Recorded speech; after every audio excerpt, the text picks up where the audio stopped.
US Physics Olympiad, year 2020, USAPHO, final round. This year, all competition was divided by two parts. Part A consists of 3 problems, and Part B consists of 3 problems. For each part, it was given 90 minutes.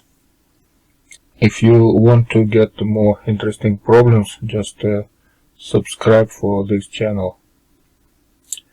Problem A1. Breaking up. An infinitely long wire with a linear charge density negative lambda lies along the z-axis. An infinitely long insulating cylindrical shell of radius a is concentric with the wire and can rotate freely about the z-axis. The shell has a moment of inertia per unit length I. Charge is uniformly distributed on the shell with the surface charge density lambda over 2 pi a. The system is immersed in an magnetic field B0 in direction z and is at rest. Starting at t equals 0, the external magnetic field is slowly reduced to 0 over a time t much greater than a over c, where c is the speed of light. Question A. Find an expression of the final angular velocity omega of the cylinder in terms of the symbols given and the other constants. Question B. You may be surprised that the expression you find above is not 0. However, the electric and the magnetic fields can have angular momentum. Analogous to the regular angular momentum definition, the EM field angular momentum per unit volume at a displacement r from the axis of rotation is cross product of r and p as a function of r.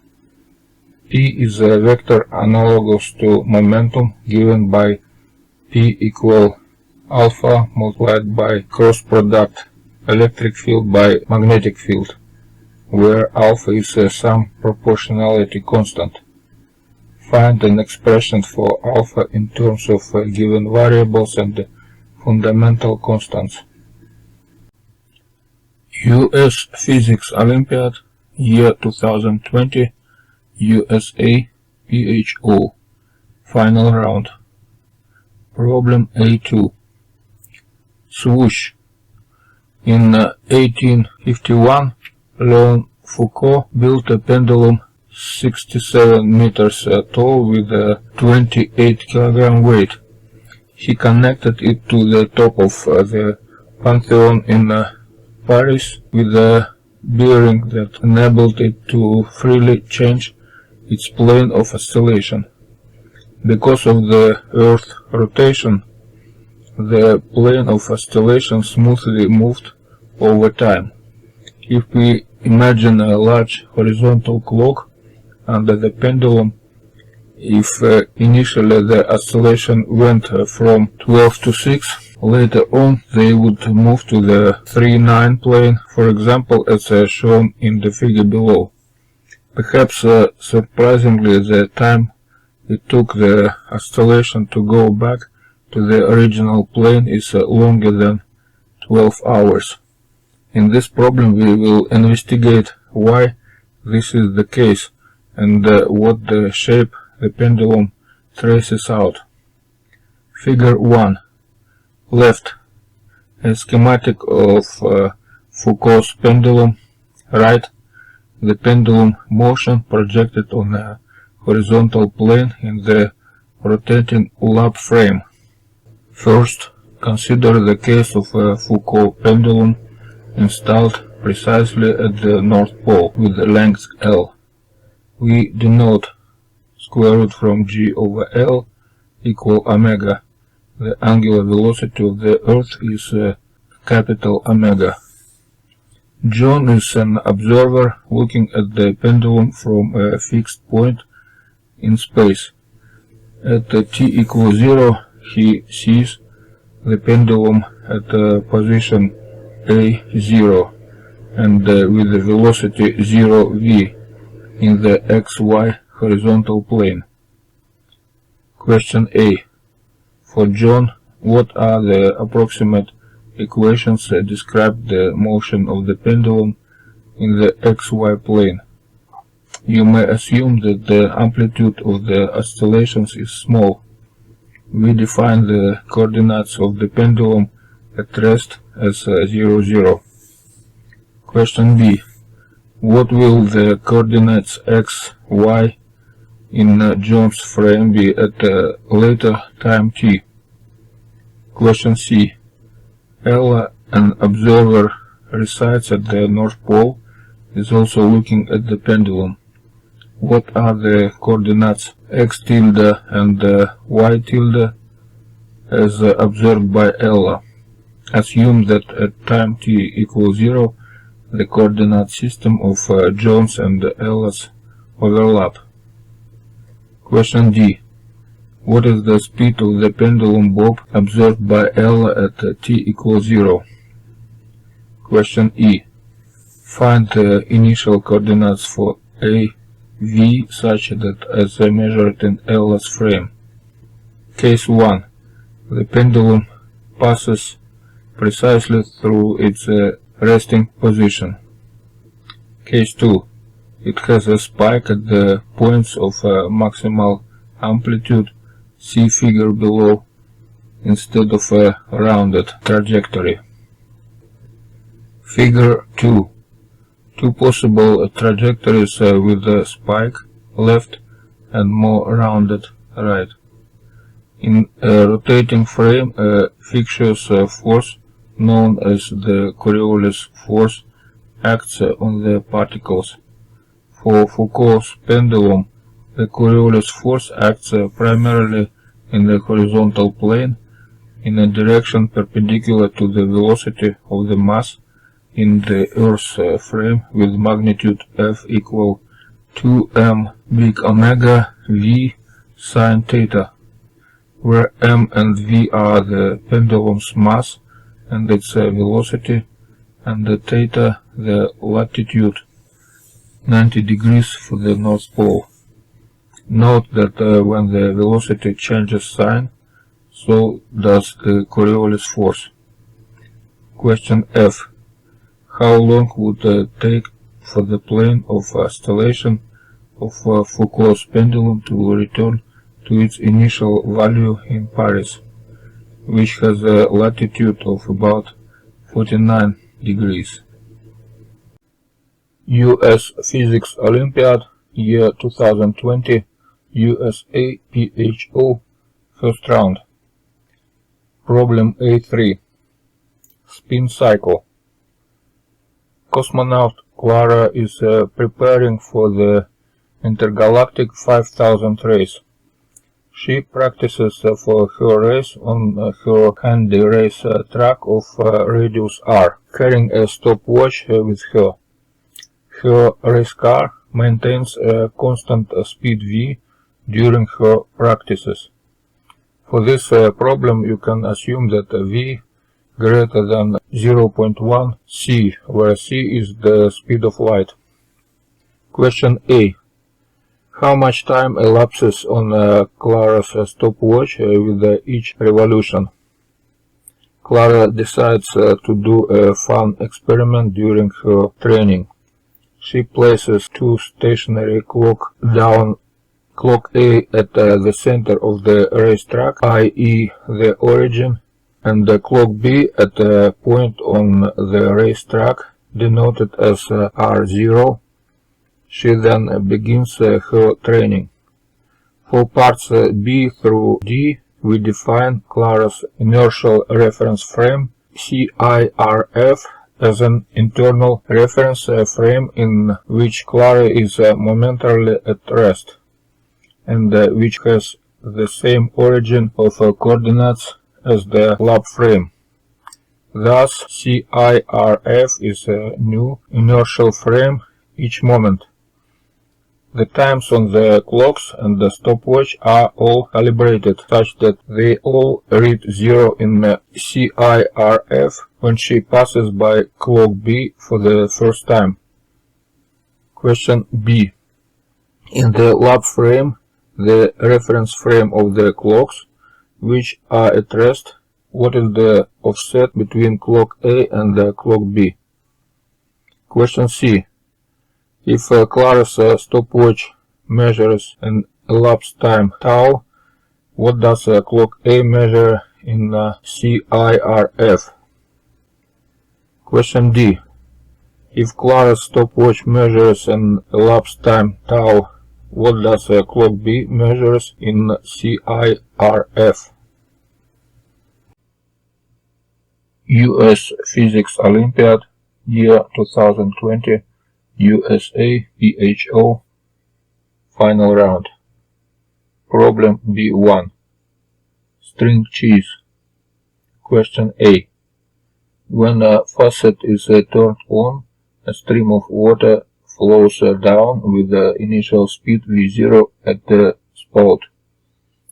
For this problem we define y to be the vertical coordinate with its positive direction pointing up. Assuming the water speed is only affected by gravity as the water falls, find the speed of water v as a function of y at the height y. Define the zero of y such that the equation for v square has only one term, and find y, the height of the spout. Question B.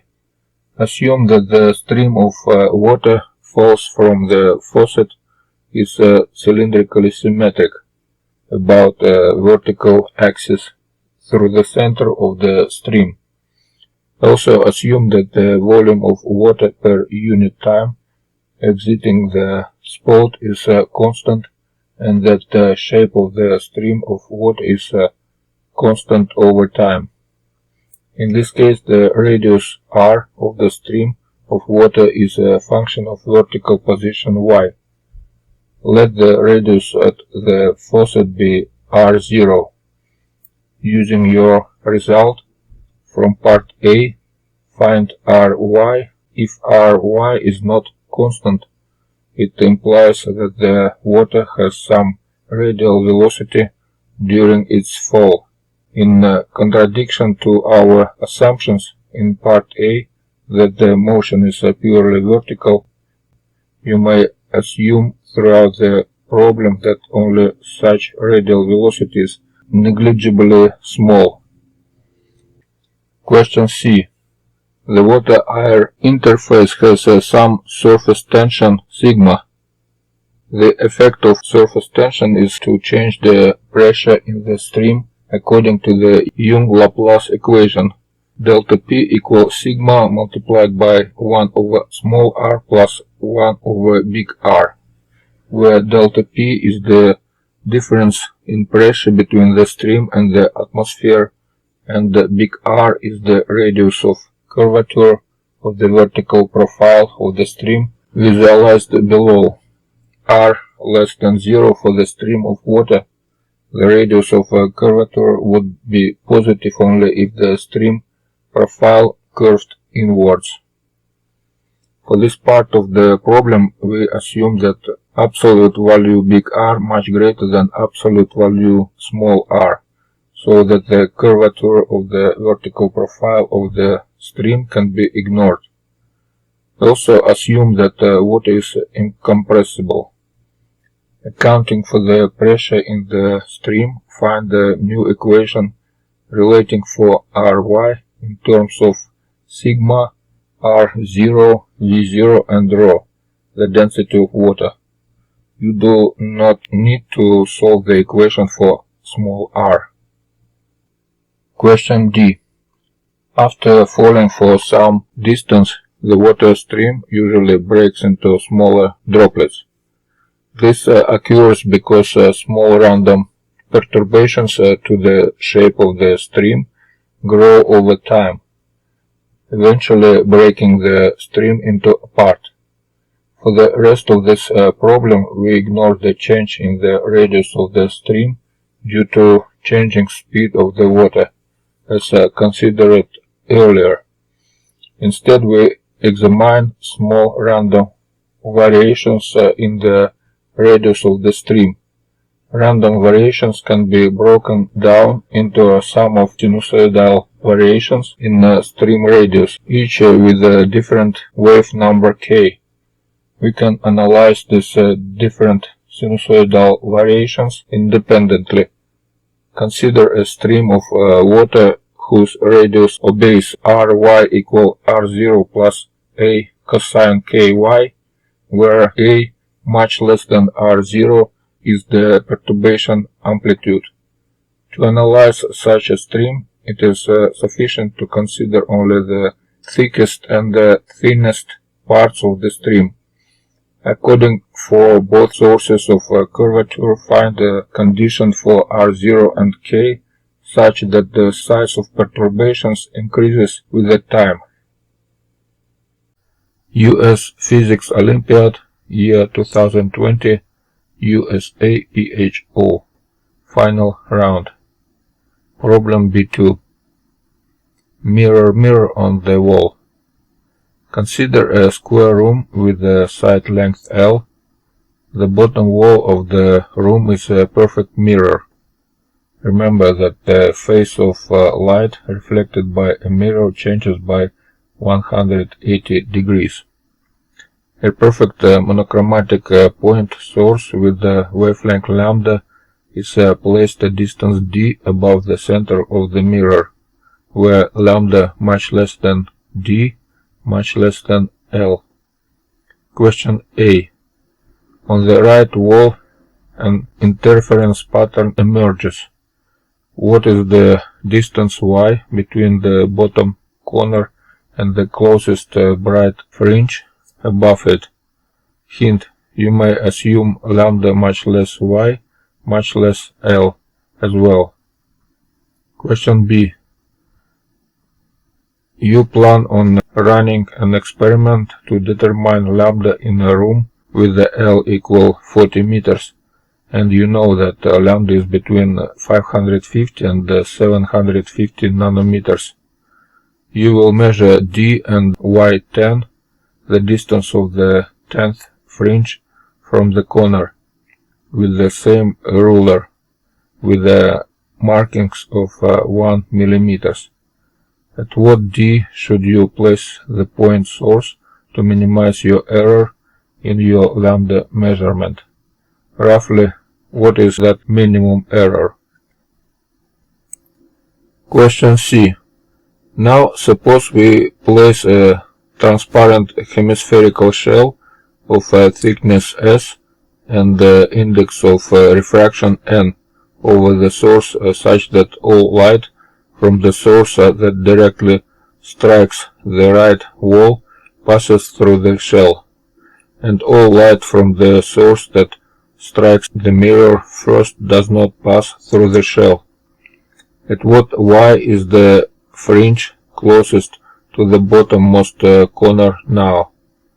You may find it convenient to use x, the largest integer below x. What is the spacing between the fringes now? Ignore any reflections or diffraction from the hemispherical shell. Question D. Now suppose the hemispherical shell is removed and we instead observe the interference pattern on the top wall. To the nearest integer, what is the total number of fringes that appear on the top wall? You may assume that d much less than L. US Physics Olympiad, year 2020, USAPHO. Final round. Problem B3. Real expansion. Consider a real monatomic gas consisting of n atoms of a negligible volume and mass m in equilibrium inside a closed cubical container of volume V. In this real gas, the attractive forces between atoms is small, but not negligible. Because these atoms have negligible volume, you can assume that the atoms do not collide with each other for the entirety of the problem. Question A. Consider an atom in the interior of this container of volume V. Suppose that the potential energy of the interaction is given by 0 when R less than D, and the negative epsilon multiplied by D over R power 6 when R greater or equal D, where D much less than V power 1/3 is the minimum allowed distance between two atoms. Assume the gas is uniformly distributed with the container. What is the average potential energy of this atom? Write your answer in terms of A prime equal 2 pi d cube epsilon over 3 n and v. Question B. What is the average potential energy of an atom near the boundary of the box? Assume that there is no interaction between atoms near the boundary and the box itself. Question C. Using Bernoulli's law, P plus U plus rho V square over 2 equal constant, with the pressure P, potential energy density U, mass density rho, and the fluid velocity V, what is the pressure at the boundary of the box? Assume the interior pressure is given by the ideal gas law. Question D.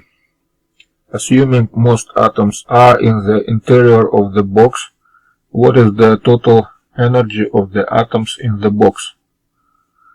Now consider an insulated partitioned container with the two sections, each of volume V. We fill one side of the container with the n atoms of this real gas at temperature T, which the other side being vacuum.